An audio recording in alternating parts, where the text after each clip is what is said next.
Humanity's strongest 9-star warriors had been completely crushed in easy mode by an unstoppable force known as the Invaders. Jean Glorious and Eth Coven were the last hope of mankind, fighting with everything they had left. Even after losing his entire squad, this man unleashed the final form of his divine blade. The Golden Warrior received a powerful buff from the mage and finally managed to land a critical blow on the invader. For a few minutes, my guy was literally fighting in God mode. But even that wasn't enough to defeat their leader. Jean's body began to break apart. Even so, he didn't care if it cost him his life. Then, in a complete plot twist, Eth sealed him inside a magical prison to preserve the possibility of a different outcome. By then, their civilization had already collapsed. The 9-star mage decided to use an ancient magical artifact to send Jean back through time. It was an item that contained the power of the gods and could alter the very rules of the world. The next time we see him, he's in an entirely new body. He can't recognize anything around him and wonders what went wrong. When a maid comes to take care of him, the traumatized man desperately begs her to hand him a sword so he can fight the invaders again. That's when reality finally hits him. He remembers that he's no longer in his original body. This body belongs to Noah Dusk, the 4th son of the Dusk family, who has regressed 10 years into the past. The Dusk family is the longtime rival of the Holy Swordsman family, the Glorious family, which Jean once belonged to. When the maid brings him his daily medicine, Noah looks at it for a moment before throwing the cup onto the floor. Just then, Oscar and his lackeys walk into the room to see what's happening. They mock Noah for throwing away the Dusk family's kindness. Without hesitation, Noah rejects their excuse and reveals that the medicine is actually poisoned. Thanks to his holy powers, he can sense any impurity, allowing him to recognize the poison instantly. Oscar threatens to force him to drink it. At that moment, Noah gets direct confirmation that his own family members have been trying to kill him, even while he's already sick. Noah decides it's time to teach them a lesson, even though he still hasn't fully adapted to this new body.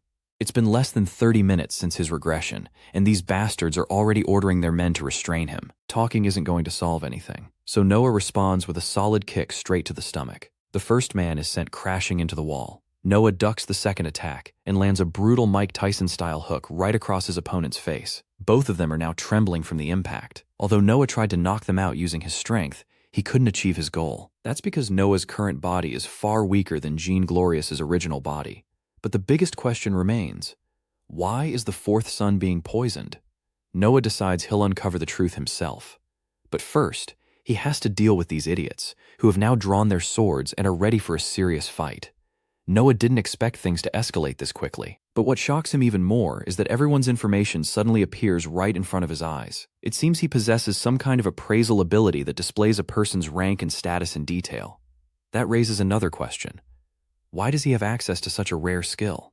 He figures that this ability must have originally belonged to Noah's body. Since he's only dealing with rookies, dodging their sword swings takes almost no effort at all. My guy blitzes forward and lands a kick straight to the first man's face. Then he immediately turns toward the second opponent, who tries to slash him. Noah casually swings his blade, deflecting the attack. The impact is so destructive that the man is blasted backward and crashes into the distance. The mastermind behind all of this is genuinely impressed by the Dusk family's strength. He's shocked that Noah managed to fight this well. Noah challenges him to step forward and fight personally. But at that exact moment, his entire body starts trembling, and he suddenly feels weak. The strange sensation is coming from his mana core. The Dusk family's magic swordsmen draw all of their power from the mana core. On the other hand, holy swordsmen like Jean possess the exact opposite, a holy core. Normally, these two cores can never exist inside the same body. But right now, Noah's mana core is on the verge of bursting, restricting all of his movements. The man plotting against him smiles,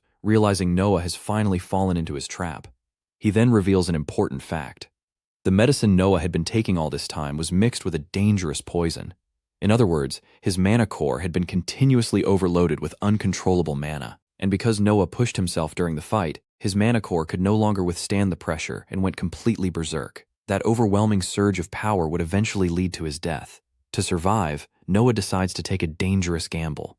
Even though he's never attempted anything like this before, he tries to manipulate his holy core to suppress the berserk mana core. It seems that this process, that worked out completely in his favor, because right after this, the guy forces himself back onto his feet.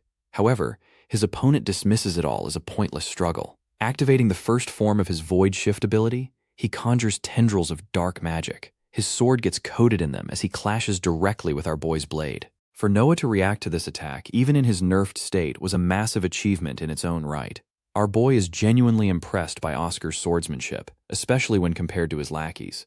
But Oscar only takes the remark as condescending, as if Noah is looking down on him. Not that Noah cares about this soy boy's feelings anyway, so he successfully deflects the attack. Oscar tries to reroute his strike and flank him from behind, but Noah blocks that too with surgical precision. No matter how many clashes the guy throws his way, our boy deflects every single one with pure finesse. Finally, both fighters back off, creating distance to momentarily break the confrontation. During these clashes, Noah has finally figured out how the void shift ability actually works. The technique drains the mana core to let the user vanish, meaning a drawn-out battle isn't viable for him. Oscar tries to down-talk our boy, mocking him for getting exhausted so early in the fight. But our boy is quite the trash talker himself, and reminds Oscar that he is the one panicking in his boots right now.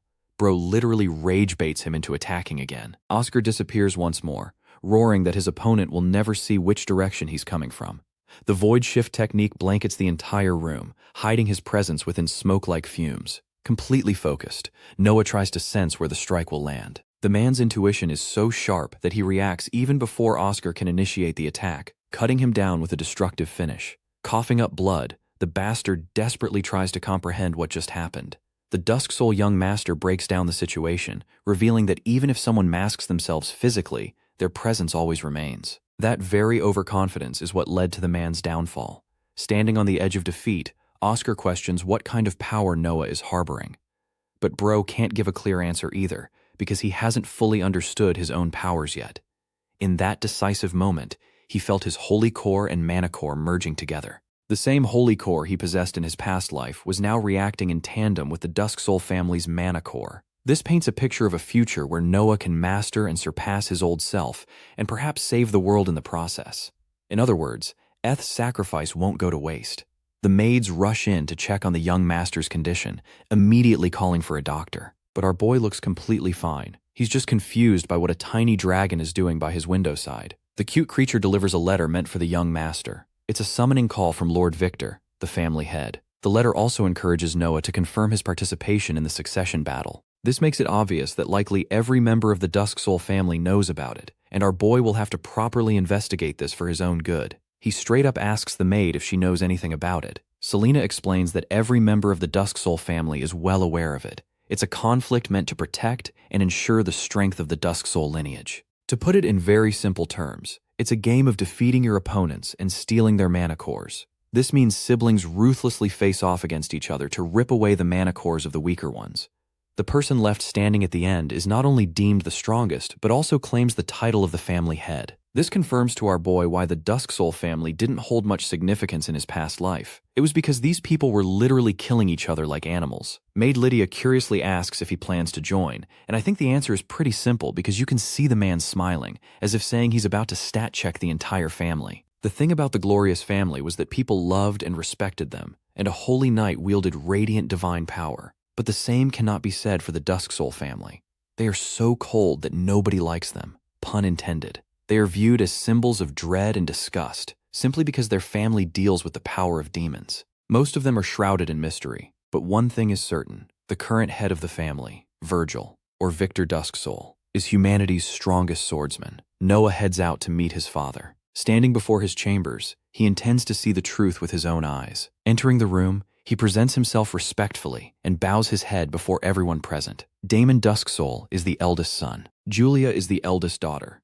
And then there's Cece Dusk Soul, the second son, and Eve is the second daughter. Finally, there's that bastard, the very same scoundrel who had the audacity to poison him, Skull Dusk Soul, the third son. The big sister is thrilled that our boy has recovered, while Noah mentions that he has even figured out the cause of his illness. Julia figures he will rest for a while, but to her surprise, Noah wants to jump right back into training. The orange-haired idiot calls him trash and says he shouldn't waste time training, but our boy snaps back instantly, pointing out that this rat doesn't even have the courage to face him directly. Skull completely didn't expect this response, and it hurts his pride deeply. Meanwhile, the others tell them to keep quiet because Lord Victor has arrived. With his every step, everyone lowers their gaze in respect and admiration. The mere pressure radiating from this man was enough to paralyze Noah in his tracks. In his past life, everyone knew this man's name, the modern era's strongest ninth-star swordsman, Victor Dusk Soul. The patriarch welcomes everyone and announces that it is time to begin the council meeting. Lord Victor addresses Noah to confirm his participation, wanting to know if the boy has truly overcome his illness and what exactly he aims to achieve now. With a smirk, our man declares that he will win the succession struggle and stand at the absolute top of the family. Lord Victor reminds him that this means waging war against every single family member in the room. But our boy disagrees, stating that it isn't just a war against the family members or about defeating his siblings. He wants to climb all the way up and defeat his father too. Bro's arrogance goes a bit overboard, so Papa releases a godlike pressure to humble him. Noah gets utterly intimidated, recognizing this as the mana core of a legendary swordsman. Lord Victor asks if the boy truly expects to surpass his might, and without wasting a single second, Noah gives a firm confirmation. He is then asked about the reason behind this hunger for power, to which the young master replies that he never wants to let anyone take anything away from him ever again. This response amuses the family head, who likes his son's grand ambition, deeming it worthy of a dusk soul.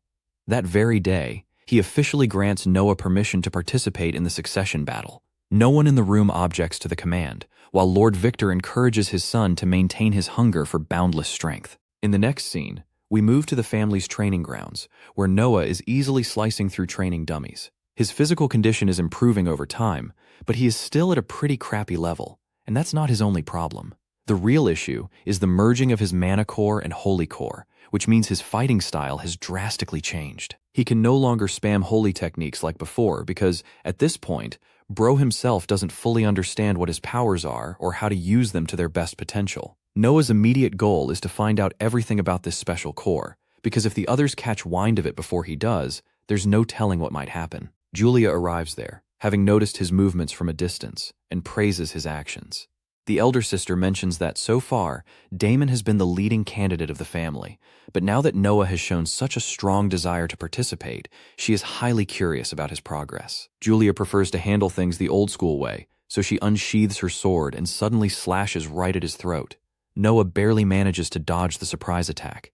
She firmly states that she didn't come here for a conversation, and with that, their mock duel begins, giving Noah the perfect chance to test the limits of his strength. Despite his powerful strikes, Julia precisely blocks every attack, successfully deflects them, and kicks him back. She praises his abilities but notes that he still lacks execution. The elder sister provokes him, saying that despite all his big talk, he doesn't possess much strength, while our boy notices that she has already reached the 7th star level. The sister lunges into the fight once more, calling Noah a total disappointment. Her sword catches Noah off guard, and he only survives the hit because he imbued his sword with his mana holy core. This was a fatal mistake on Noah's part, as he realizes that if he keeps using the core, his secret will be exposed. Julia becomes intrigued by the very mana core that everyone else considers a failure. Everyone in the family knows how disappointing our boy's core was deemed since birth, which means that, from the very beginning, the youngest son possessed a dual affinity core. From the outside, it truly looks like a failure, but as long as Julia doesn't figure out that he is utilizing both powers, the situation will continue to swing in a positive direction for him. Noah taunts her to prove he isn't a failure, and this time, he initiates the attack. But Julia blitzes him as if it's nothing at all. In a casual manner, she keeps talking to him and asks if he knows the true purpose of the succession battle. For Noah, the answer is blindingly obvious: mana cores. Julia realizes he knows the stakes. Then, channeling her crimson violet mana, the elder sister ominously demands that he hand over his core. Realizing that things are about to get serious, Noah asks Selena for his real sword. Selena throws the sword toward him, and he catches it just in time. Julia is in no mood to wait. The elder sister connects a powerful blow on the youngest, which Noah barely manages to block even while fully utilizing his dual affinities. She completely overwhelms him, but Noah answers every swing with finesse. Julia becomes increasingly impressed by his every move, and her battle lust continues to grow, making her wonder if Noah has the guts to survive her next attack, an attack that will activate the first form of the Shadow Flame style. This specific technique was going to be a massive problem, and blocking it was Bro's only salvation, so he braces himself. As Julia charges at him at full speed, the clash is monumental, sending shockwaves out from the sheer impact.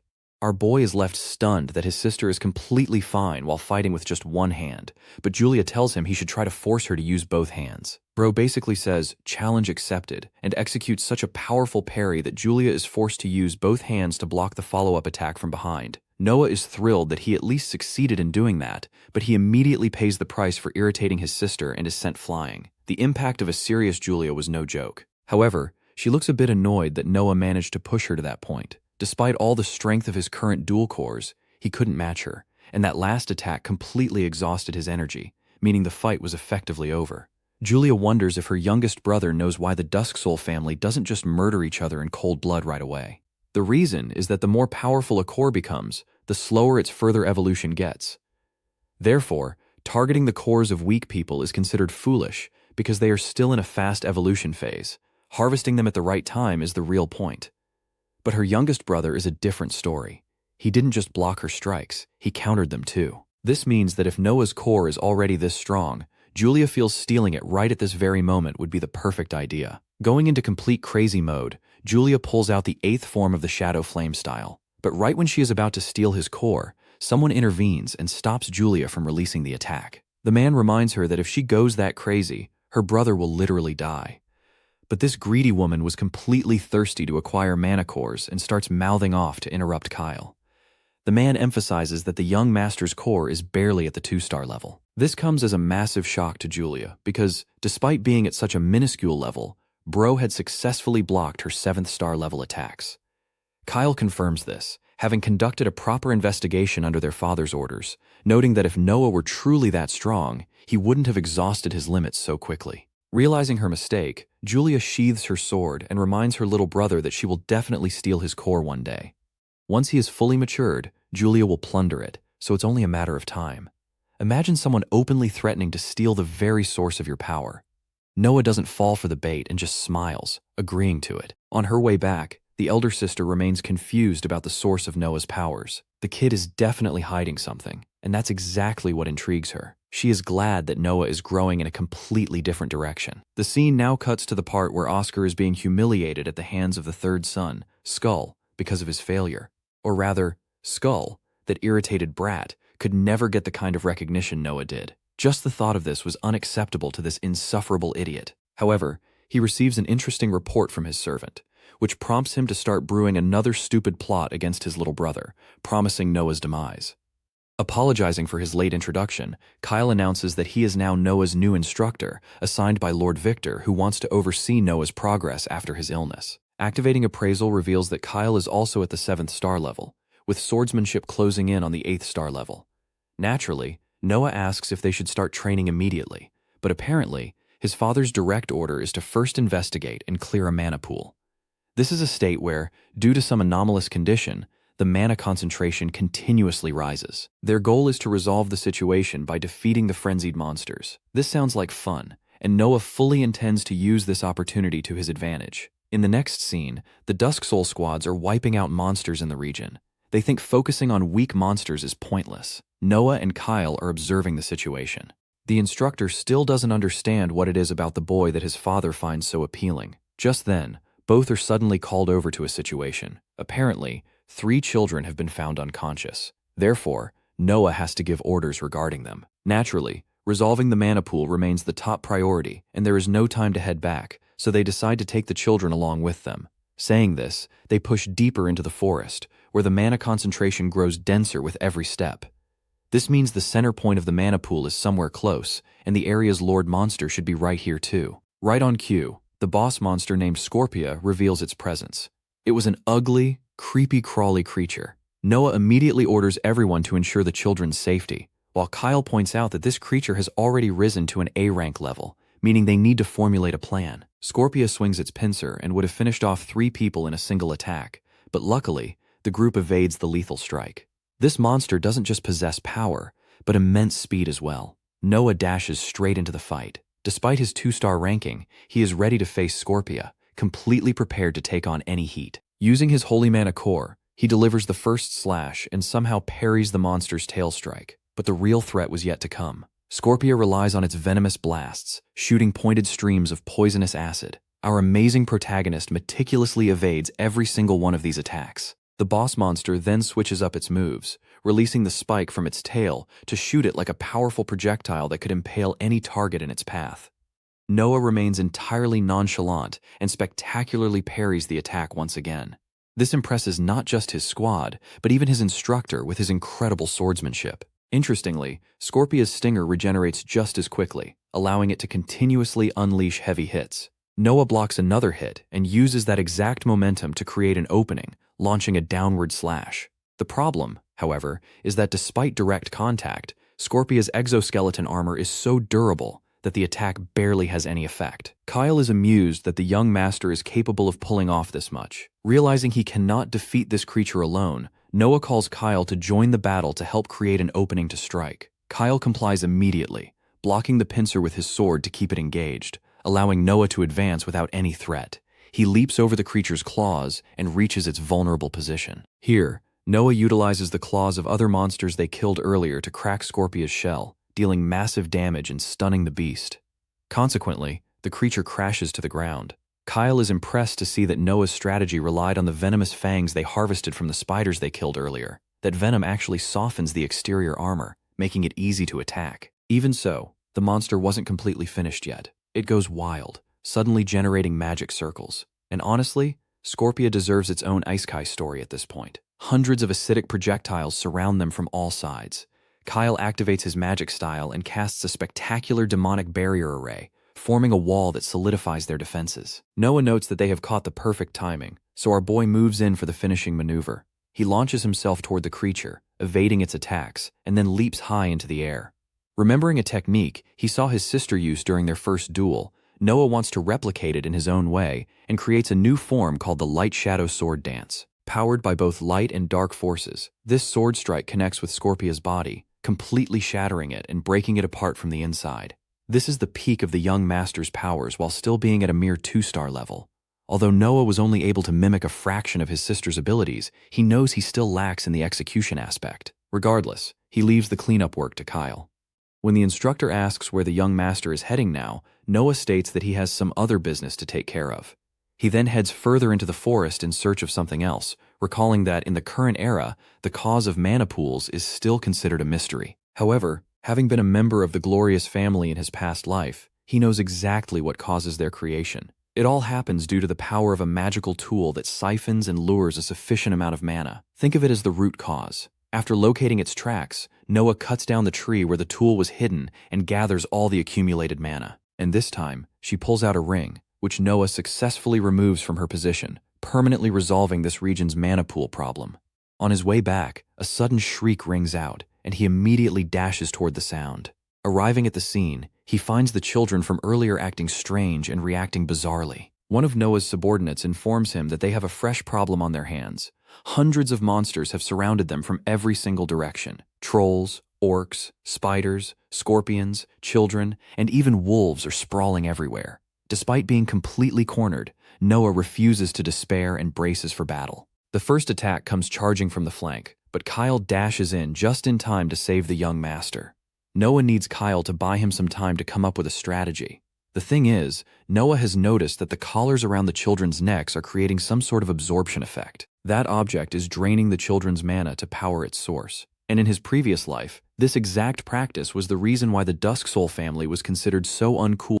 The instructor believes they can't hold out too long against this many monsters, warning that if Noah doesn't cook up a strategy fast, they are dead meat. Sinking into meditation, Noah searches within himself for a way to track down the person operating this tool from behind the scenes. Harnessing both his light and dark powers, he finally pinpoints the responsible party and confirms the target. Now that he knows the exact location, Noah blitzes in the opposite direction to eliminate the root cause while ordering the rest to protect the children. This man is straight up blowing off monster heads left and right, looking exactly like Gojo during his 0.2-second domain expansion in Shibuya.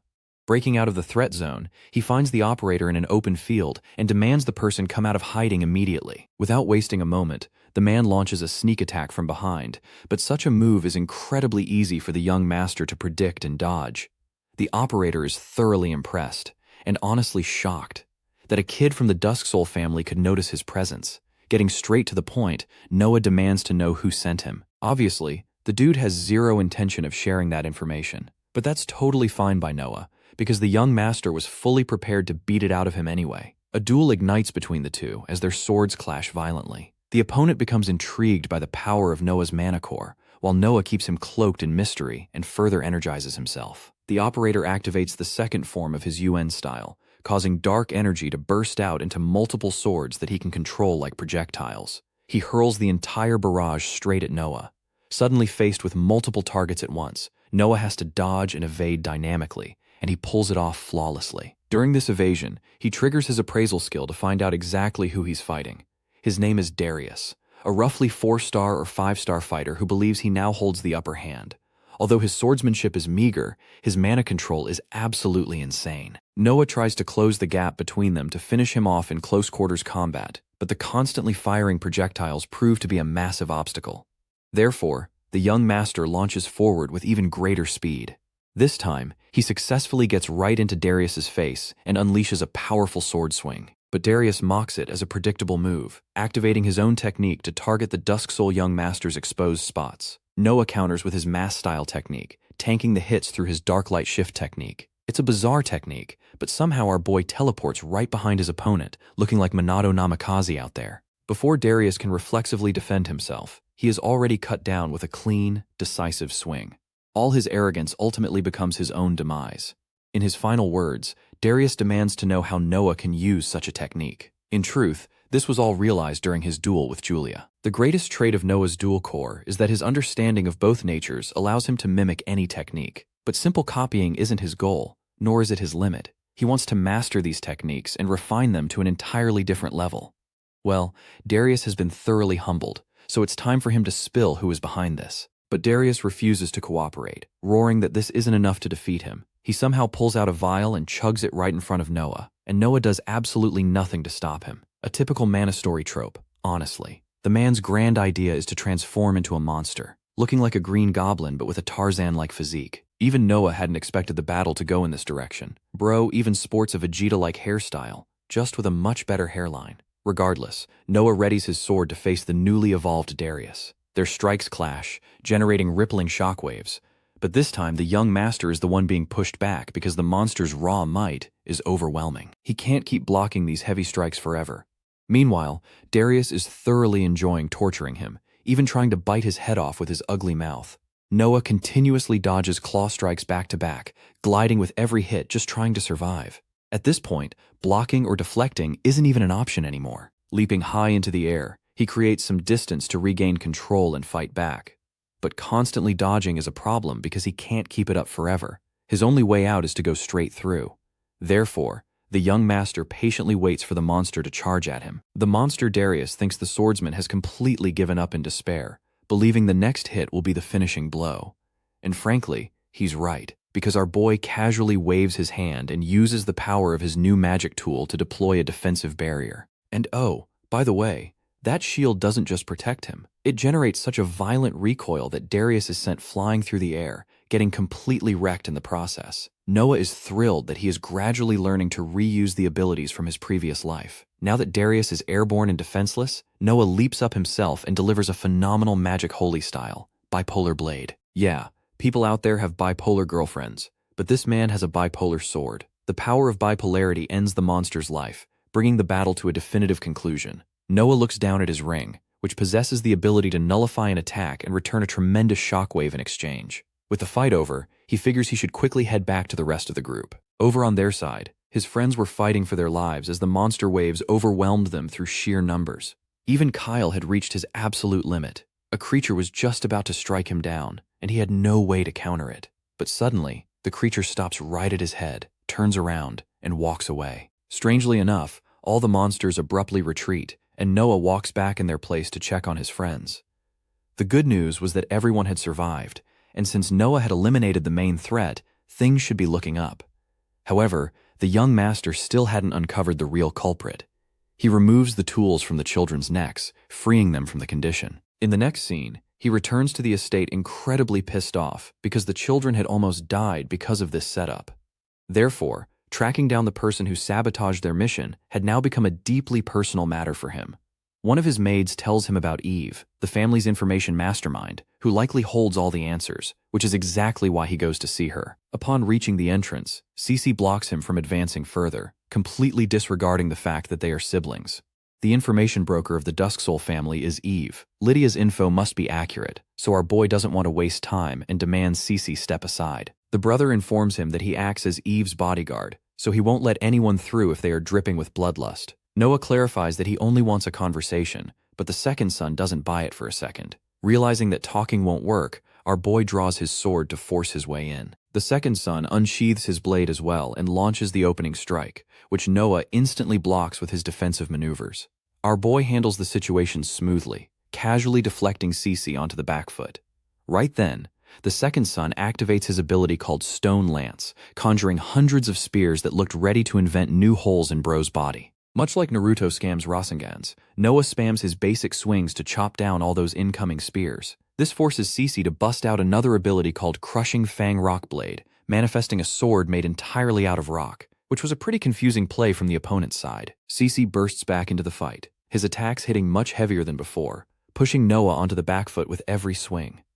One of Cece's swings misses, but the core issue the young master notices is that this man possesses highly erratic attack patterns. This meant fighting him without a concrete plan was practically suicide. At that moment, Noah activates Appraisal, revealing that his rank is at an 8-star level. But the shocking part was that his mana core was only at level 5 and incredibly weak. This confirms to Noah that Cece intelligently utilizes a combination of both swordsmanship and magic to cover up his weaknesses. This makes him wonder how the man would react in a direct contest of raw strength. Activating Mass Style once again, our boy announces the Light Shadow Sword Dance. Pulsing energy begins to emanate from his unique mana core. Cece is left astonished and shocked, realizing he needs to mount a proper response, so he activates the second form of his II style. Gathering the demonic family energy, he creates Black Thunder. The II style is one of the many styles of the Dusk Soul family. Kyle had explained the differences of each style to Noah, emphasizing that the II style specializes in speed-based techniques and is generally considered an unavoidable strike.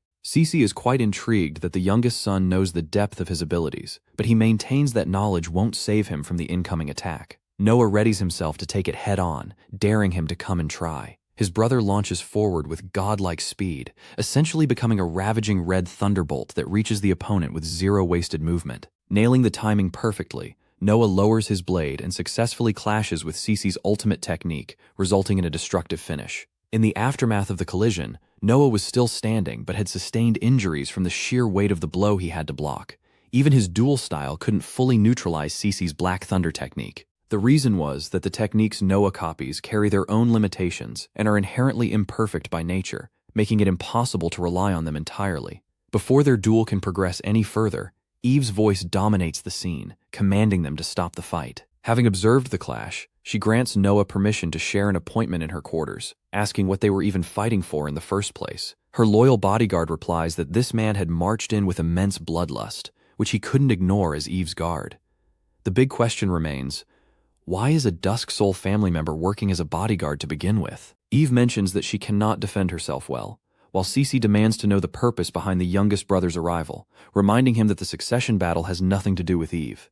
Before our boy can even get a word out, Eve immediately catches on and states that he has come for information regarding the assassins. After all, knowing everything is her literal specialty. She is willing to share the intel, but every transaction comes with a condition. Noah asks what she wants him to do, to which the information broker brings up the Infinite Library, a labyrinth whose depths are so boundless that its limits cannot even be conceived. It holds all the knowledge of humanity that has yet to be acquired, surrounded by an entire city bustling with scholars and adventurers looking to uncover its secrets. But it is also a place crawling with monsters. Eve wants Noah to go inside and retrieve a book named UN. In exchange for the information Noah seeks, this is her condition. Fortunately, this happens to be a book our boy knows inside out, even from his past life. This was the very book that revolutionized the entire concept of magic theory and saved countless lives in the war against the invaders, even if it ultimately proved useless in saving the world. Getting his hands on something like that is priceless. Noah stands up and seals the deal. The two shake hands, and he immediately sets off with his maids for Arcanium, the city where the library is located. Now, this labyrinth structure is terrifyingly complex. Once someone gets lost inside,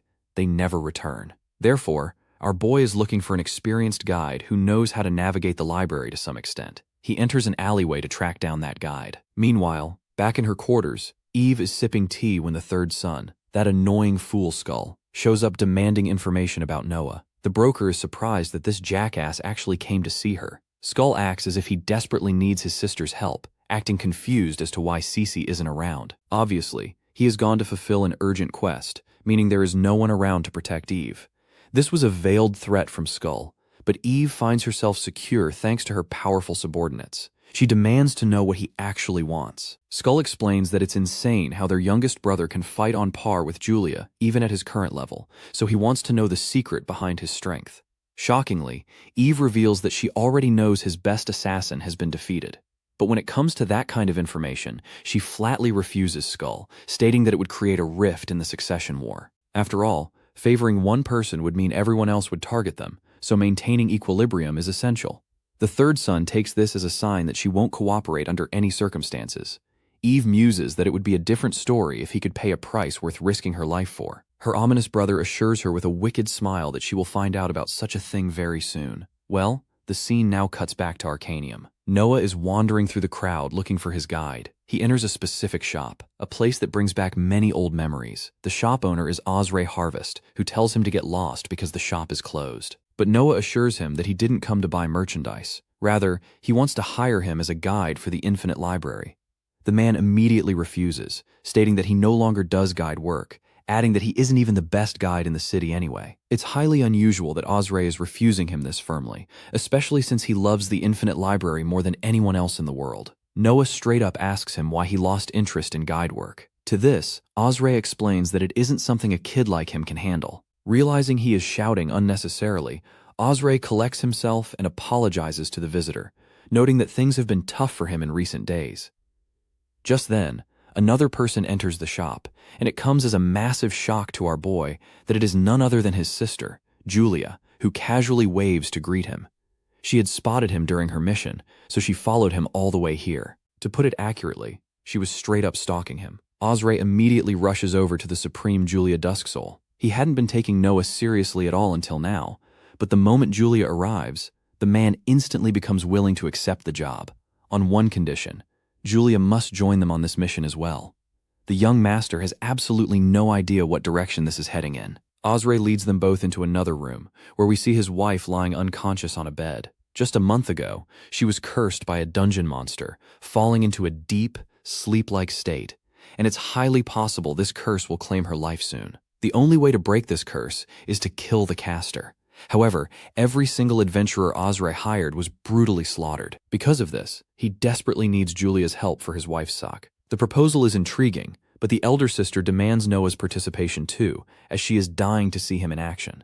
That is her sole condition. Her reaction practically confirms she knows Noah's powers are different. Our boy turns to Osray and tells him that he will be their main support during the journey, making the man incredibly happy. Upon heading out, the youngest brother asks Julia if it's really all right for her to divert her path like this. But Julia fears absolutely nothing, because she is desperate to uncover the secret behind her brother's strength. She has never felt a power like that before, as if there was something beyond a mana core holding her back. The cunning sister fully intends to expose all his secrets during this mission, and Noah will have to stay on his guard. Just then, Osray arrives, having packed a massive bag for the trip. Now, it is time to set out and enter the infinite library. They gather in the lobby area, where Osray registers the three of them for the mission.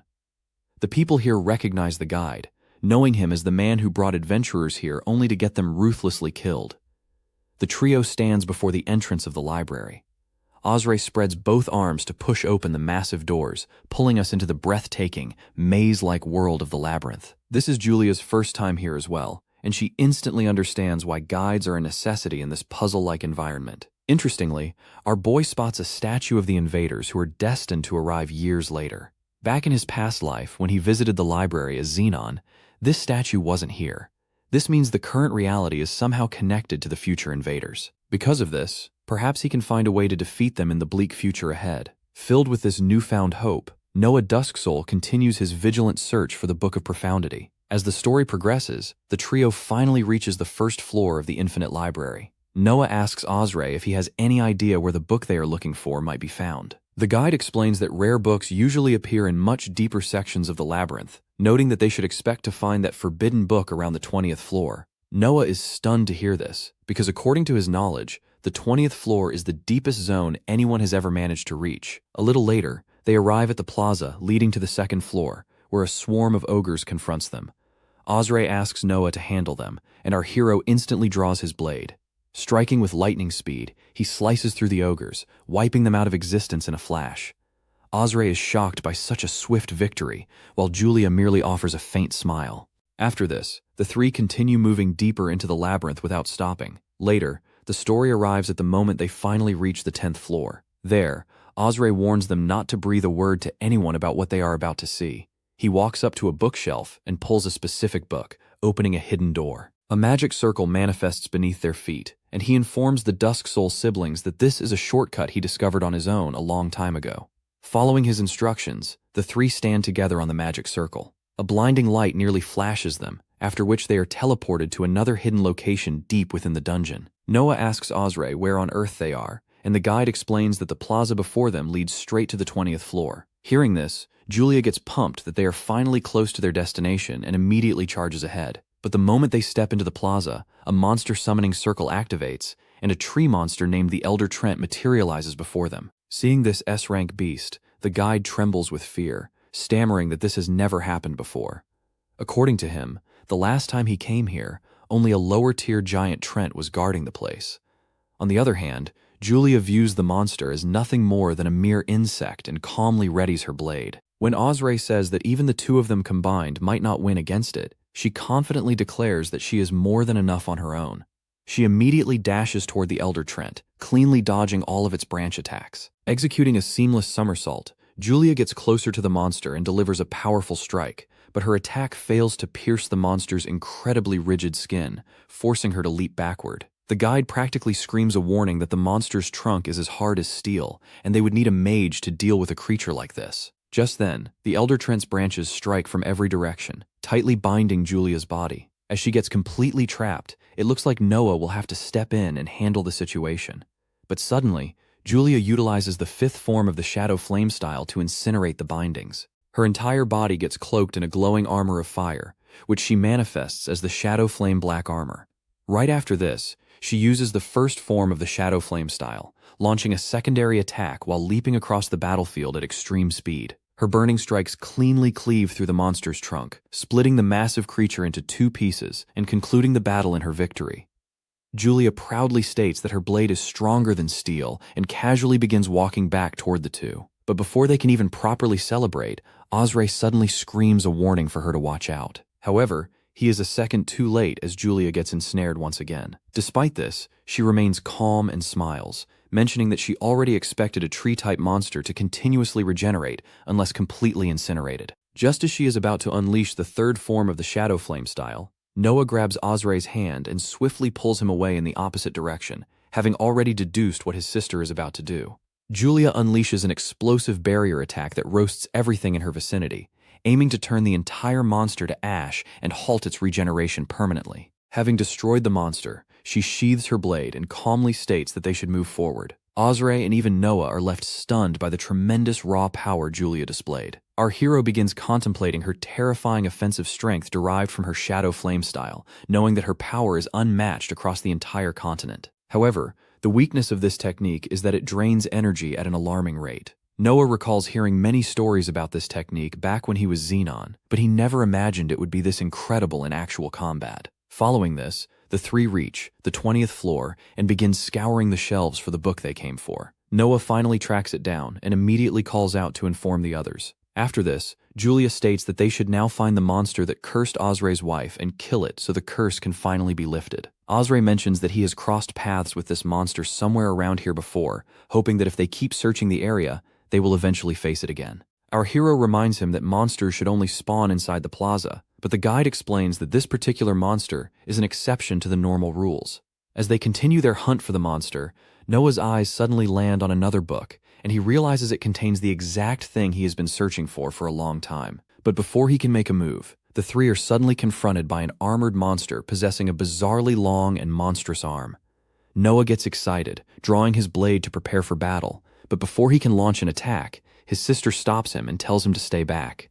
Julia steps forward, insisting that she will finish this monster herself. Where she was previously eager to see our hero's skills, the situation is now completely reversed. The night monster initiates its attack with a dark slash, which Julia heavily struggles to block, gritting her teeth. The slash is so incredibly powerful that Noah and Osrey have to immediately leap away to avoid it. Surprised, Julia states that she can't understand how she ended up on the defensive here. Refusing to let the fight drag out, she quickly composes herself. Julia charges forward again, running in a zigzag pattern to get behind the monster, but just as she is about to strike, the monster parries her attack. Meanwhile, Noah and the guide are hiding behind a bookshelf. Noah watches his sister fight, growing anxious because the monster is blocking all her attacks while he can barely track their speed. But Lady Julia isn't one to give up and utilizes the second style of the Shadow Flame, Flame Vortex.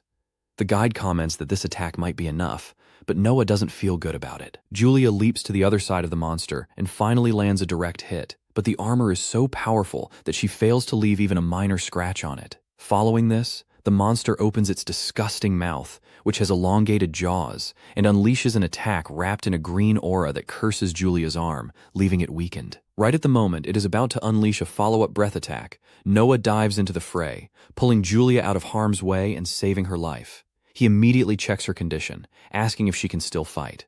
Julia says she can keep going, and instantly warns her brother about the danger of the monster's bare arm. According to her understanding, any contact with that arm leaves a curse on the target. She explains that given her current state with her arm already cursed, she won't be able to land a finishing move. Noah turns to her and asks for a favor, wondering if she can use that exact same attack one more time. Julia doesn't love the idea, considering that very move almost got her killed, but she agrees anyway and plunges back into the fight, intending to neutralize the monster's arms.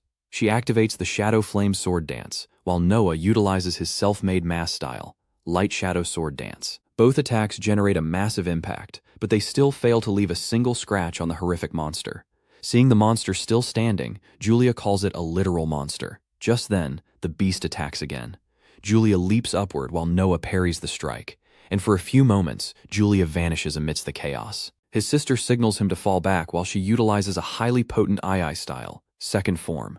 She then calls out to Noah, and Noah chains it with his own skill. Bipolar Single Blade! He charges forward with the attack, but the monster practically catches his blade, halting him right in his tracks. Julia assists him with her Shadow Flame Vortex, successfully freeing him. At this point, Noah senses that his sister has already spent a massive chunk of her magic core, and he begins to panic, thinking they should probably retreat. Suddenly, another monster materializes, looking exactly like the first one, doubling their troubles. Noah hears a strange voice echoing, speaking about powers merging together but remaining unbalanced. In the very next instant, Noah finds himself inside an entirely different dimension. Facing a glowing, light-like figure before him, he asks where it has brought him and who it is. The shining light informs him that he is the first successor to the Divine Authority Core in centuries, and she doesn't want his death to happen this early and in vain. Therefore, she states she is going to give the hero a small tip and names a specific technique. In the next moment, Noah finds in reality as a system notification flashes before him,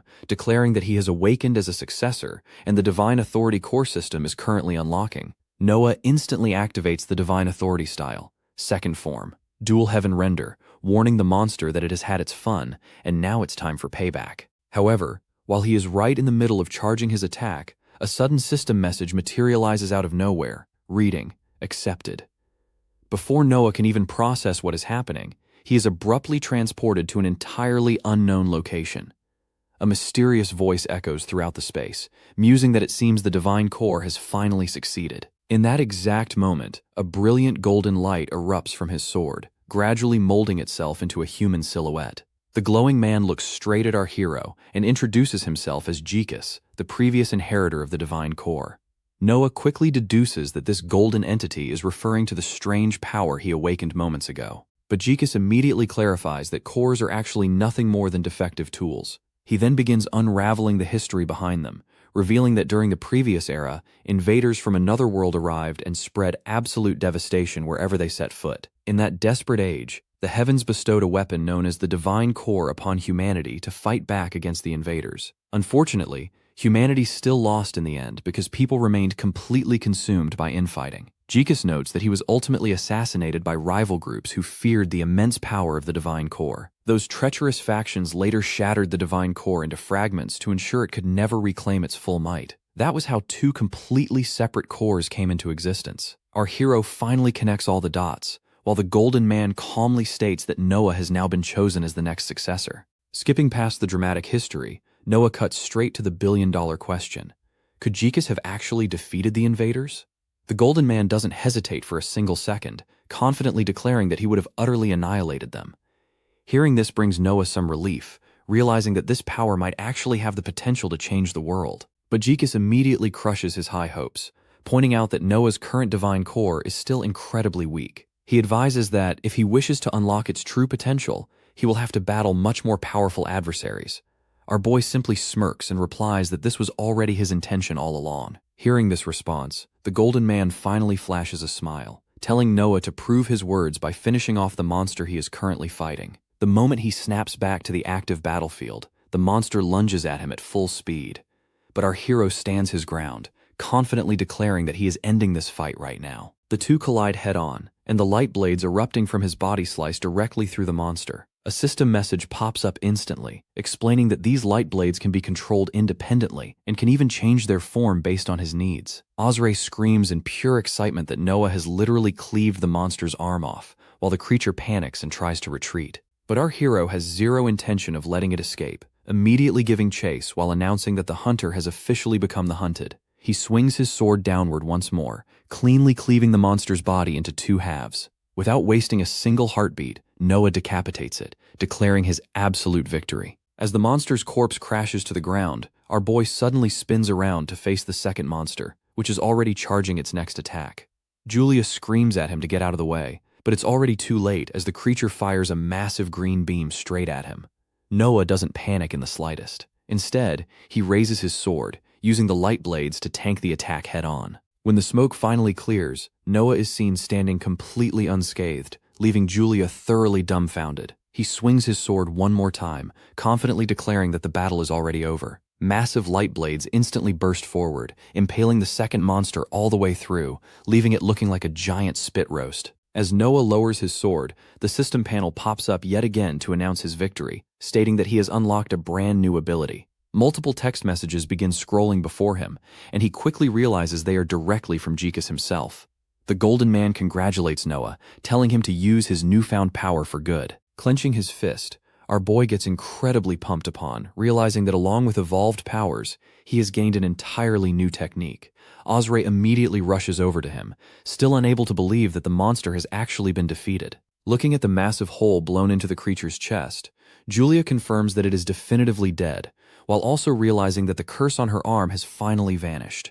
She tells Osray that his wife must be cured now as well, suggesting they should quickly head back home. But before leaving, Julia turns to Noah, becoming highly suspicious that he pulled off something like that while being at a mere 2-star level. She demands to know where on earth he learned such a sword technique, but our hero tries to dodge the subject. However, Julia shuts him down instantly, stating he can't just claim he copied it. She then begins breaking down the entire lore of mana-based swordsmanship styles. First is the foundational magic sword style, then her own shadow flame style, followed by the speed-based shadow thunder style, and finally, the deceptive deep shadow style. Noah's fighting style matches absolutely none of these, making Julia question what exactly he is hiding. A tense staring contest ensues between the two, after which Julia finally backs off, simply stating she will look forward to the day they face off again for their mana cores. Sometime later, upon returning to the estate, our hero heads toward Eve's place accompanied by instructor Kyle. Noah mentions that he plans to trade the Book of UN in exchange for the intel on the assassins, but the moment he pushes the door open, he finds the entire place completely trashed, with Cece silently leaning against a nearby wall. Noah immediately asks what happened. Cece explains that while he was away on another mission, Eve was kidnapped. He reveals that Skull and his goons were behind it, looking to extract information about our hero. According to him, that trash bag of a man kidnapped Eve to force her to speak. Hearing this, Noah only smiles, realizing that Skull is directly connected to the assassin incident as well, which means he can now eliminate 2 problems in one go. He confidently declares that all they need to do now is bring Eve back. Kyle hesitantly asks if Noah is seriously going straight against Lord Skull, but our hero assures him that this entire fight is going to be a one-sided beatdown. Cece states that he is coming along too, wanting to atone for his failure. Kyle tries to persuade them to wait until he can gather more troops, but Cece immediately dismisses the idea, stating they don't have that kind of time. Right then, our hero recites the family motto, declaring that the blades of the Dusk Soul family will never waver, no matter how many enemies stand in their path. Hearing this, Kyle stops arguing, while Noah orders him to defend the house in their absence. The instructor swears that he will protect this place with his life if necessary. With that settled, Noah and Cece finally set off to settle the score with their foolish brother, riding their horses at full speed toward Skull's estate. Along the way, Noah asks if Eve will be all right, to which Cece assures him that she can hold her own perfectly fine. Our hero replies that he has full faith in her, then asks why Cece has been acting as her guard from the very beginning. Cece finally shares his secret. His mana core has always been weaker compared to the rest of his siblings. The only way to stand on equal footing with them was to continuously train his combat skills, and for that, he needed every scrap of information he could get. Since high-level martial arts are usually kept strictly secret and only passed down through family generations, Noah finally understands why he could never fully read his brother's fighting style.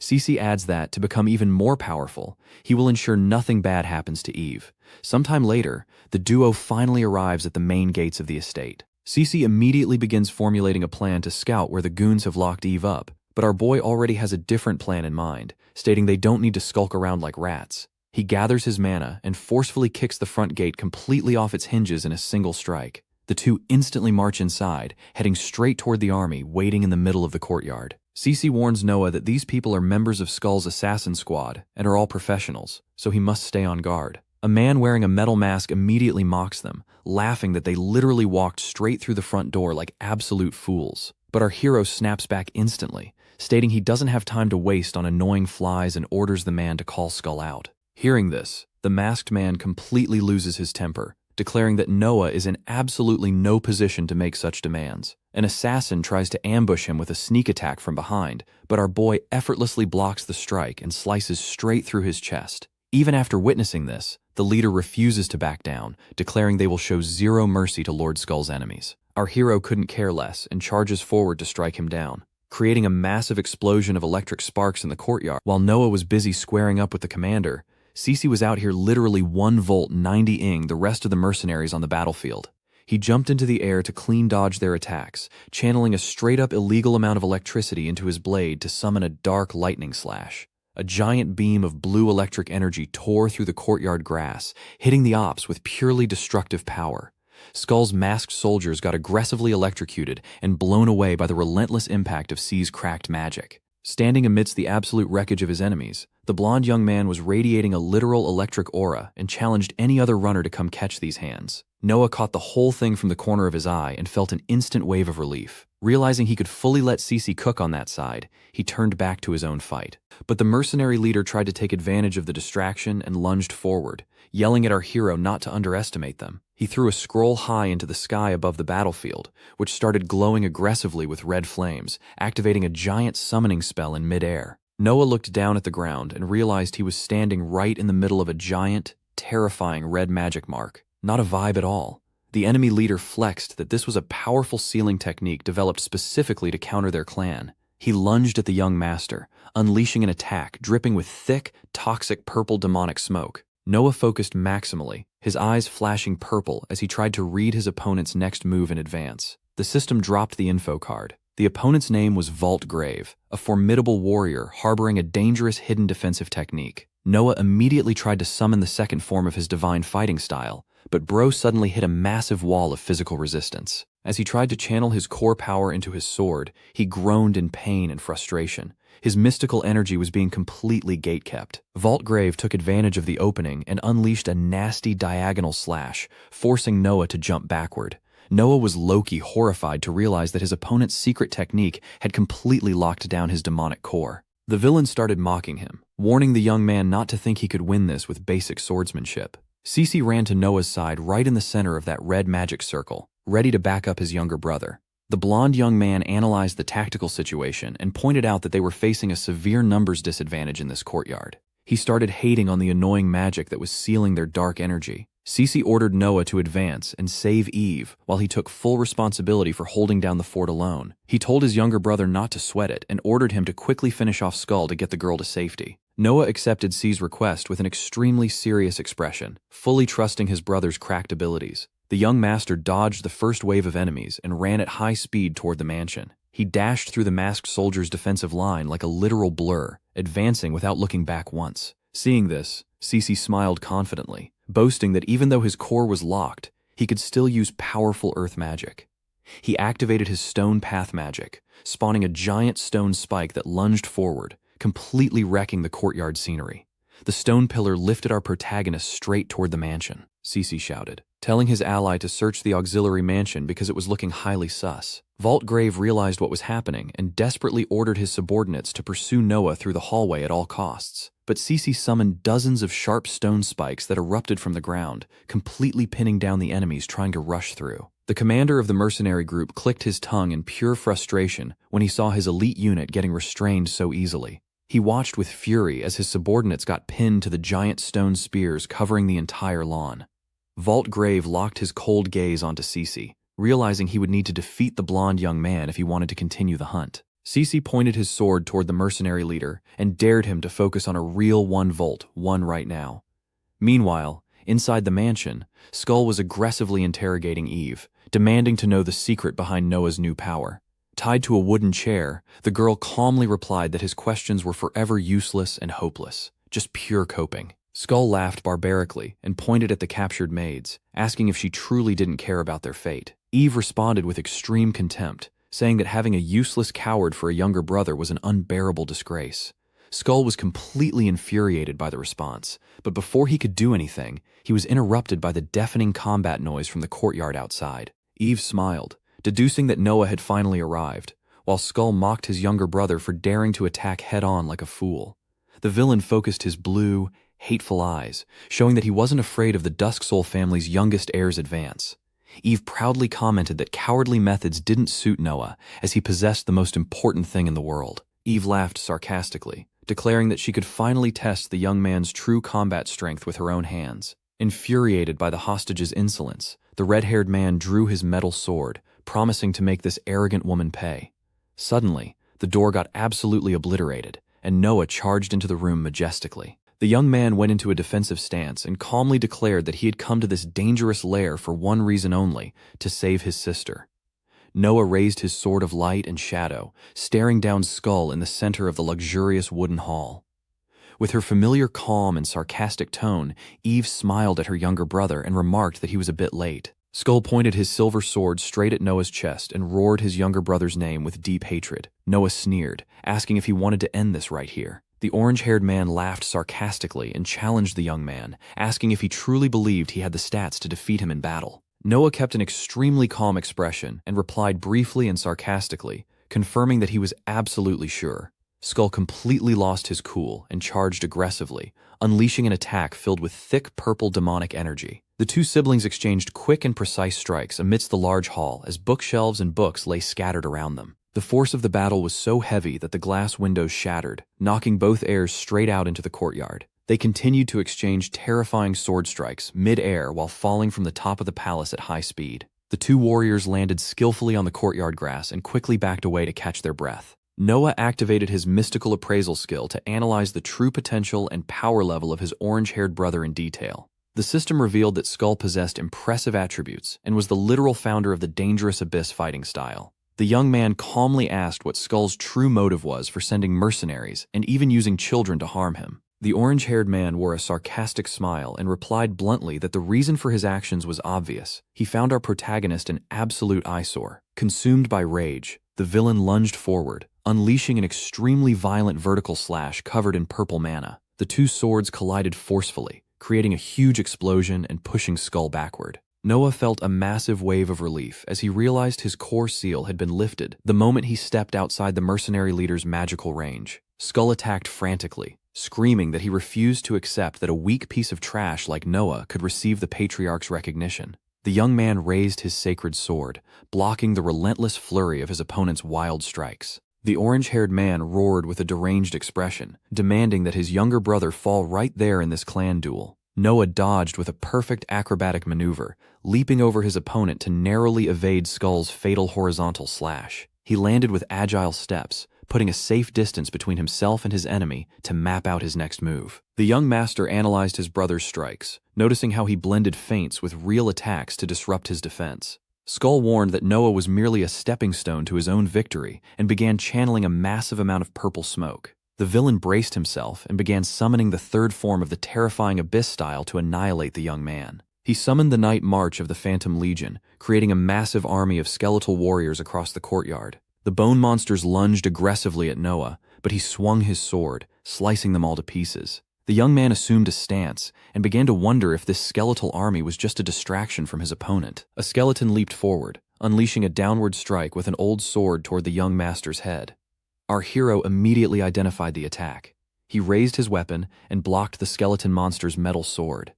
Noah curiously noticed that these creatures weren't typical illusions, but magical summons with actual physical mass. Seeing more monsters rushing toward him, the hero decided he needed to clear the battlefield quickly. Noah performed a spectacular leap, clearing the encirclement on the ground while accumulating light energy into his powerful blade. Mid-air, the young man began summoning the second form of the holy technique, focusing all his power into a single point. The warrior activated the twin sky rending technique, releasing a massive, destructive burst of golden light. The golden slashes covered the entire courtyard lawn, instantly slicing through and destroying dozens of skeletal warriors. Noah landed on the stone floor as the smoke from his holy technique began to clear from the area. The young man grumbled with annoyance when he noticed the undead beginning to regenerate and rise from the ground once again. The young man bypassed the skeletons and lunged straight at Skull, unleashing a surprise attack focused entirely on his red-haired brother. Skull blocked the strike and roared in fury, asking if the hero truly believed he could defeat his entire army. They exchanged rapid sword strikes. While Noah was locked in combat with Skull, many skeletons tried to attack the young man from behind, but he tracked their presence with extreme ease across the courtyard. With a perfect circular rotation of his sword, the hero unleashed a sweeping attack that crushed all the skeletal invaders. The young man pushed forward, warning his brother that he didn't care how much trash was sent his way. He repeated his agile movements, releasing more golden light blades to shred the skeletons all around him. Skull was sent flying by the shockwave and collapsed to his knees, groaning in pure pain and extreme physical exhaustion. The two enemies stared at each other, gasping for air from across the courtyard, which had been completely ravaged by the power explosions. The orange-haired man drove his sword deep into the ground, channeling all his dark energy directly into the earth. Terrifying purple cracks tore through the ground, creating spikes that erupted from the earth to lunge toward the hero. Noah was startled by the speed of the earth attack and tried to quickly reposition to avoid getting hit. Suddenly, a giant skeleton dragon emerged, destroying the ground under the command of the enraged Skull.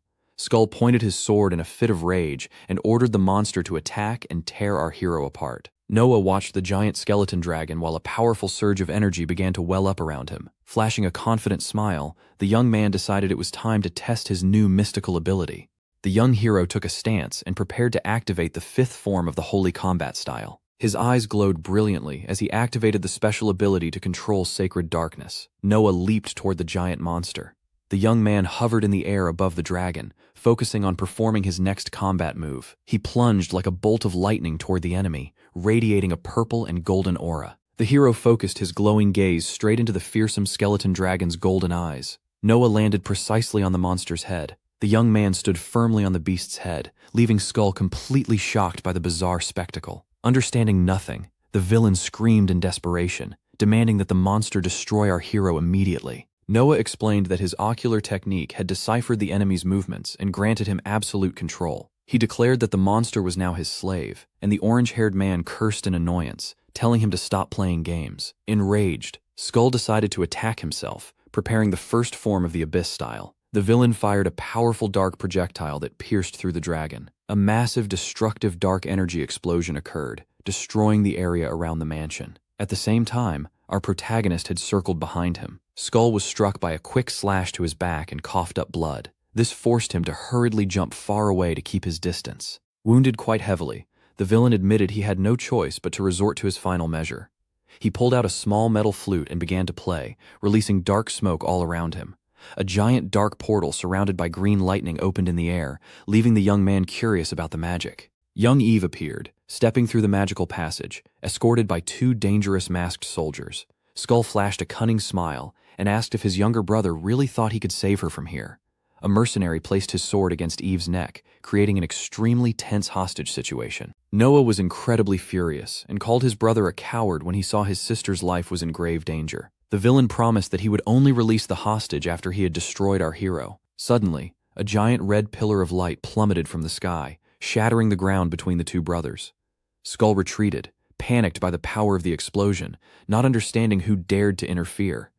The majestic heir Damien appeared in heavy armor and a shield, standing right in front of Eve. Damien sternly warned that Eve had declared neutrality, and the rules of the succession struggle forbade attacking her. The red-haired man retorted indignantly, trying to justify his desperate actions to win the succession. With his red eyes flashing, Damien assured him that he would destroy Skull for violating the clan's laws. The villain fell to the ground, cursing in a fit of rage when he realized his plan had completely failed. The older brother focused his sharp gaze and warned the red-haired man not to pull any stupid tricks here. He reminded everyone that this was a fight to the death focused solely on seizing the opponent's core. Noah firmly promised that he would not allow anyone to obstruct his path to victory. Damien pointed out that interfering with the struggle was also a crime and that he would determine the outcome of this battle. He ordered Noah and Skull to fight with all their might while he observed the results as a referee. The young master drew his sword again and invited his red-haired brother to continue their duel in the courtyard. He sarcastically asked if his opponent could fight without having to resort to hostages and children. Skull went completely insane when he realized everyone was still mocking his capabilities. Skull focused and decided to summon the seventh form of the dangerous abyss style. In the courtyard, he activated the dark cloak technique, covering his entire body in thick purple smoke. The red-haired man lunged in a rage, promising that this time he would slice our hero into 1,000 pieces without mercy. Noah realized his opponent's style focused on disrupting his enemy's mind and perception. The young man concluded that pressing the attack to prevent any openings was the best strategy for victory. The two heirs clashed violently in the center of the courtyard, creating electric sparks and strong winds. Noah asked why someone so talented had to resort to cowardly methods in a clan struggle. Skull roared that he had been cast aside by their father, who deemed his illusion talent useless to the clan. The villain explained that resentment had driven him to create the Abyss style to prove his true worth. Skull recalled with bitterness the day the patriarch completely ignored him, disregarding his efforts. Consumed by hatred, the orange-haired man promised that his only remaining option was to win at any cost. With a face covered in blood, he swore he would make their father acknowledge his power through this fight. As a giant red pillar erupted, Skull ordered an end to the dialogue, basically telling our boy to sit down and become fuel for his great victory. During the struggle, the red-haired man prepared to summon the ninth form of the Abyss style, flexing some seriously massive energy. He summoned the destruction of the Dark Dragon, manifesting a giant red flame monster in midair. The giant red flame monster hovered in the cloudy sky, completely running the vibe and spreading terror throughout the area. The red flame dragon lunged downward at high speed, targeting Noah's position on the ground. Noah managed to protect himself by spawning a golden light shield to tank the massive explosion. The young man emerged standing firm amidst the golden sparks, keeping his sword ready for the final 1-volt one. The giant dark red flame dragon hovered right behind Skull, showing off some truly horrifying power. Noah realized his demon core had hit a critical energy limit and was beginning to overload, not a vibe. Skull laughed, saying his younger brother had zero chance of winning by relying only on ordinary abilities. Without hesitation, the young man reached into his shirt, pulling out his secret trump card. The red-haired man widened his eyes, completely shocked to recognize the mysterious item Noah was flexing. The young man revealed he had condensed his own accumulated toxins to use as a power stimulant. Noah placed the stabilized toxin pill into his mouth, swallowing the dangerous item without a moment's hesitation. Absolute savage behavior. Skull screamed in horror, asking if the young man was clinically insane for swallowing something that could make him lose control. Consumed by rage, our hero began to release a horrifying amount of golden and purple energy through all his wounds. Noah smiled, saying the toxin would act as the perfect fuel to restore his strength. The system window popped up, confirming his holy core had hit level 20 and unlocked a brand new attack. Noah recalled his previous life as Xenon and swore never to let that tragedy repeat itself in this life. He accumulated energy in his blade and decided to summon the second form of the powerful holy style. Our hero activated the brilliance of light and shadow, releasing a massive amount of electrochemical energy. He unleashed a downward slash, just as Skull's fearsome red flame dragon lunged aggressively. The two giant techniques collided in the courtyard, and Noah's attack literally sliced the fire dragon in two. The massive collision created a violent mixed energy explosion that completely deleted the scenery. A horrifying shockwave sent both warriors crashing back into the ruined courtyard. A massive dome of destructive energy expanded across the clearing, glowing with insane intensity. A giant cloud of dust and debris was kicked into the sky by the irrational power of the blow. Damien acted quickly, using his giant metal shield to protect his younger sister from the powerful shockwave and the massive mushroom cloud of smoke rising above the mansion, marking the end of the colossal confrontation. The older brother waited for the smoke to clear, revealing a courtyard that was completely devastated by the impact. Damien and Eve observed the situation with total astonishment, unsure of who had actually survived the explosion. The wind blew the smoke away, revealing a defeated skull kneeling on the ground. While the young master remained standing firmly, Noah pointed his blade at his opponent's throat and calmly revealed that he did not wish to take his life. Our hero ordered the traitor to surrender, but the orange-haired man could only bow his head in absolute silence, pure coping. Skull pretended to accept defeat, promising to hand over his demonic core, and Noah calmly accepted the agreement. Suddenly, Noah's combat instinct screamed a warning as he caught his brother's cunning expression. Too sus. Before the young man could react, the villain's silver sword pierced his abdomen in a fit of rage. Skull wore a completely psychopathic grin, laughing out loud at having deceived our hero. The villain put more force into the hilt, pushing the blood-stained blade deeper into Noah's chest. Damien and Eve witnessed the horrific, treacherous attack, completely stunned by the red-haired brother's cowardly behavior.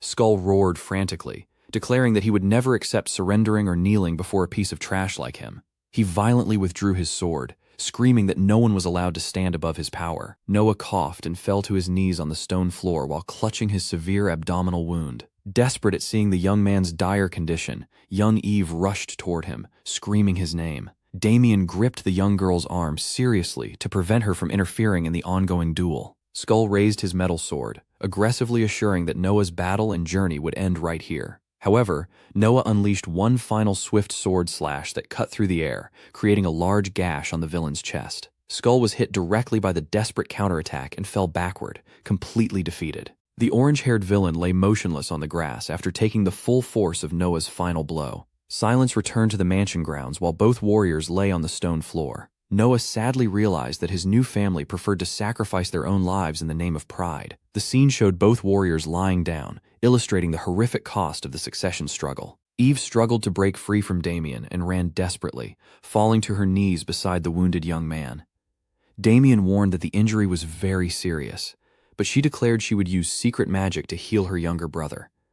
The young girl concentrated fully, releasing a thick, brilliant blue healing mist over the young man. She placed both hands on his chest and activated the first form of the Shadow Flower style. The Shadow Lantern spell spread through Noah's body, beginning to regenerate his internal tissues. The mystical blue energy flowed rapidly through the energy meridians in Noah's arm, soothing his pain. Noah regained consciousness in a state of confusion, and the young girl explained with relief that she could control his cores very well. The young man wore a faint smile and sincerely thanked his older sister for saving his life here. Eve pointed to Skull's collapsed body and declared that the reward for the victory now belonged to Noah. Skull's red demonic core hovered mid-air, radiating a vast amount of dark energy. Noah focused his attention on the glowing orb, realizing this was his golden opportunity to become stronger.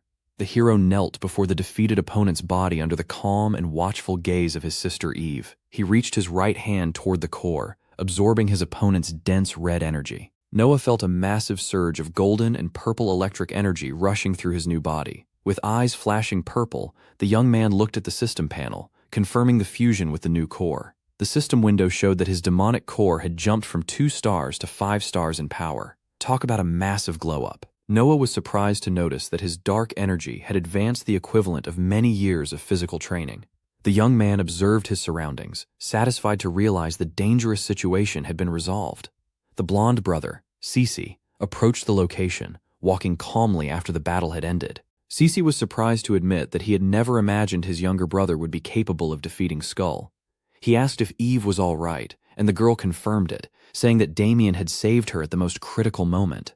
Cece was impressed, while Damien crossed his arms and said he was merely enforcing clan law. The older brother prepared to leave, stowing his giant metal shield on his back. Damien walked past the young man, giving a serious and evaluative look at the victorious heir. The other brothers observed their ally's departure, maintaining expressions of great anxiety and tension. Damien pondered Noah's mysterious power, which seemed to go far beyond a normal core. Suddenly, a white-haired subordinate approached the group, interrupting their thoughts. The palace servant formally announced that the powerful head of the house, Victor, was summoning Noah. Scene shift. An image appeared of the majestic architecture of the Grand Citadel, where the clan's fearsome leader resided. In his office, Victor commented that he had heard about Noah seizing the demonic core of the defeated Skull. The powerful leader glanced at the young master with eyes as sharp as knives, demanding confirmation of the truth. Noah maintained an elegant posture and answered directly, confirming that he had emerged victorious in the battle. Victor asked about Skull's power, and Noah sincerely admitted that his brother was superior to him in every aspect. Curious, the head of the house asked why the young man believed he could win the succession struggle. Noah felt a terrifying mental pressure from his father and concentrated to give the best answer possible. He firmly declared that his thirst for power was greater than that of any other opponent. Victor wore a faint, satisfied smile. Viewing it as an excellent answer from a warrior, the head of the house warned that the deceased had committed unforgivable crimes and swore to reward the young man. Noah seized the opportunity and requested as his reward to be sent on a mission to a very specific location. His father was surprised by his lack of greed, pointing out that he could have demanded weapons or gold. The young man replied that the benefits gained from this journey would be greater than any treasure. Satisfied with his son's focus, Victor accepted the condition and asked what his desired destination was. Scene shift. A horse-drawn carriage crossed a narrow and dangerous dirt road amidst mist-covered mountains. Inside the carriage, Noah explained to the two maids that this trip was not for sightseeing. The young man wore a calm smile and asked them to handle all matters around him. The two maids happily agreed, assuring him they would do their best to support him on his mission. Suddenly, Lydia's eyes widened when she saw a majestic and impressive sight through the window. The maid excitedly waved, pointing toward the horizon, and announced that their destination had appeared. Noah observed the legendary city built through an ancient alliance between dragons and humans. That was the legendary Draconia, a grand city surrounded by giant peaks and winged beasts in the sky. Not long after moving, they were blocked by two guards, forcing the carriage to come to a stop. As he stepped out of the carriage, the young man was welcomed by the guards who asked if he was the heir of the Dusk Soul House. The scaly-skinned warriors formally introduced themselves as the official envoys of Draconia. The guards offered to lead the group from here along the mountainstone path. Noah focused his purple gaze as he felt a strange and hostile change in the surrounding energy. The young man stared intently toward the mountain range, realizing that something dangerous was approaching. Noah smiled slightly, thanking the local envoys for the important support they provided. Suddenly, red ogre monsters leaped down from the hills, screaming that they had identified the target from the Dusk Soul family. One monster landed on the ground violently, creating a thick cloud of dust on the road. A pack of ogres with sharp horns completely surrounded the young master's carriage on the spot. The scaly-skinned guards panicked, drew their weapons. Noah instantly pulls out his sword because those two green-scaled NPCs are about to get absolutely folded by the ogres. He remembers reading that the ogres have been stuck in a long-running turf war with Draconia over control of this region. These two races have never been on good terms. Ogres are basically power addicts who always want to conquer more land and expand their influence, while dragons prefer peace, order, and stability. From the Dragonute Guard's perspective, the ogres are clearly trying to stop Draconia from forming a strong alliance with the Dazkul family. Switching straight into leader mode, Noah tells Lydia and Selena to stay inside the carriage where it's safe. The ogre leader lets out a cocky grin and starts roasting the dragons, saying they're so desperate they actually need the Dazkul family to bail them out. The oversized red meathead even says he'll spare Noah's life if he behaves himself and quietly goes back home. That attitude instantly gets on Noah's nerves. He points his sword right at the giant's ugly red face and throws the exact same offer back at him. If you leave now, you can still walk away with both your legs attached. Yeah, that disrespect hits the ogre leader like a truck. His veins practically explode as he screams that he's about to turn Noah's tiny human body into powdered sugar. He stomps the ground so hard that a massive cloud of dust fills the battlefield, completely blocking everyone's vision. Even then, Noah doesn't panic. He calmly waits for the first sign of movement. Out of nowhere, two gigantic hands burst through the smoke, trying to Hulk smash him into the ground. Noah barely dodges in time, and thank goodness he does, because the impact absolutely nukes the ground beneath him. Not stopping there, the ogre rips an entire chunk of earth out of the ground and launches it straight at Noah. Without wasting a second, Noah uses the Shina Noah-style first form, slicing the massive boulder into pieces. The only problem, that leaves his back completely wide open. The ugly red gorilla instantly sees his chance. A huge grin spreads across his face as he thinks he's about to set the world record for most bones broken with a single punch. At the very last second, Noah spins around and blocks the punch with his sword. Unfortunately, the ogre's raw strength is just built different. The force behind the hit sends Noah flying at insane speed straight into the mountainside. Somehow, this man just walks it off with every bone still intact. After getting back up, Noah admits that the ogre's physical strength is no joke, but raw power alone doesn't win battles. Technique and control are what separate monsters from true warriors. The ogre laughs at that speech and calls Noah an idiot for challenging someone stronger than him head-on. He pulls back his fist for another earth-shattering punch. As the attack comes flying in, Noah smoothly changes his position mid-air, slips right past the strike, and lands a clean slash across the ogre leader's arm. After putting one enemy in check, Noah looks at the rest and tells them to stop watching and jump him together if they're feeling brave. That line instantly triggers them. All 4 red apes rush him at the same time. Noah calmly unleashes the Shine of Noah style, Twin Heaven Tear, and turns all 4 of them into forbidden beef kebabs in one clean move. The ogres come crashing into the crater like oversized Christmas ornaments. Watching the battle with their own eyes, the Dragonute guards finally admit that the rumors about the Dazkul family's strength weren't even close to the truth. Even Lydia and Selena are completely speechless after witnessing Noah's insane display of skill. Noah appreciates the compliments, but immediately reminds the 2 girls that they were supposed to stay hidden inside the carriage. The 2 birdbrains casually act like watching their lord show off his aura was obviously part of the job. Anyway, Noah glances toward the nearby cliff and tells the last survivor to stop hiding because he's honestly terrible at it. The next second, a massive dragon flies overhead. A dragon knight jumps off its back and lands right in front of the group. After seeing Noah fight with his own eyes, the warrior openly praises his strength before introducing himself as Adalbalt, captain of the Dragon Knights. Noah, clearly annoyed, asks why the mighty captain was just sitting back and watching instead of helping earlier. Adalbalt gives him the cold, honest truth. Their king has no need for people who can't even protect themselves. Even though Noah already knows the answer, he asks if he passed their little test. The captain confirms that he did and officially offers to escort him to meet Lord Arcados. Not long after, the carriage finally arrives at Dragon Nest City. Selena can't believe what she's seeing. Dragons and humans are living together in complete harmony, like it's the most normal thing ever. It's definitely not every day you see children from completely different races happily playing together. After a long ride, Adalbalt leads everyone toward the entrance of a gigantic cave guarded by a greater dragon. Inside, they walk through a hallway illuminated by glowing magic lamps before eventually stopping in front of an enormous gate engraved with Draconia's crest. The captain announces that he has brought the young lord of the Dazkul family. A voice from inside grants permission to enter. The moment those massive gates slowly open, an overwhelming pressure instantly floods the entire chamber. The second Noah feels it, he realizes this is easily the strongest aura he has ever experienced. The Dragonute guards immediately drop to one knee before their lord. The pressure is so overwhelming that Lydia and Selena instinctively move behind Noah. From deep within the darkness, a pair of glowing blue eyes locks onto him. As the light spreads across the chamber, the golden dragon, Lord Arcados, finally reveals himself and warmly welcomes his future ally.